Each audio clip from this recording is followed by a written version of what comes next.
अस्सलाम वालेकुम नादरीन, आज हम मौजूद हैं जहानिया की बकर मंडी में, जो कभी आबाद हुआ करती थी लेकिन आज सुनसान है। यहाँ पर जानवरों की बहार हुआ करती थी लेकिन आज ये सुनसान मैदान का मंजर पेश कर रही है। आज की वीडियो में इसकी वजूहात जानने की कोशिश करेंगे कि जहानिया की ये मंडी गैराबाद क्यों हो चुकी है।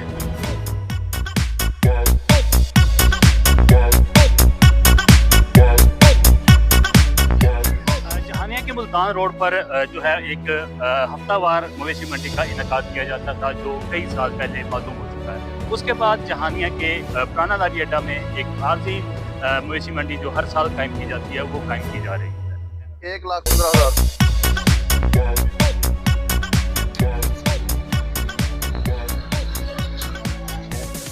जहानिया की मंडी गैराबाद होने की बड़ी वजह यह है कि मुल्तान, लाहौर और कराची से आए व्यापारी यहाँ से सारा माल खरीद कर बड़ी मंडियों में मुंतकिल कर रहे हैं। जानवर हैं वो बड़ी मंडियों में मुंतकिल हो रहे हैं और एक्सपोर्ट किए जा रहे हैं। इसी वजह से जहानिया जैसे पसमानदा और जनूबी पंजाब के दीगर शहर की मंडियाँ जो हैं वो खाली होती जा रही हैं। इस वक्त मार्केट में हमें कोई 50 के करीब बकरे नजर आ रहे हैं, बहुत कम बकरे हैं। बाईस लोग इज्तिमाई कुर्बानियों पर मजबूर हो रहे हैं और कुर्बानी करने की सकत होते जा रहे हैं। जानवर ठीक है, खूबसूरत है, लेकिन रेट बहुत ज़्यादा है, जो कि आम आदमी की रेट से बहुत ज़्यादा ये रेट जो है वो तलब कर रहे हैं। ताजी वंडा महंगा, खल महंगी, हर शय महंगी है। हुकूमत मुकामी व्यापारियों को सहूलत दे और एक्सपोर्ट पॉलिसी पर नजरसानी करे तो इन मंडियों को बचाया जा सकता है। आज तक के लिए इतना ही, मिलते हैं अगली वीडियो में। अल्लाह हाफ़िज़।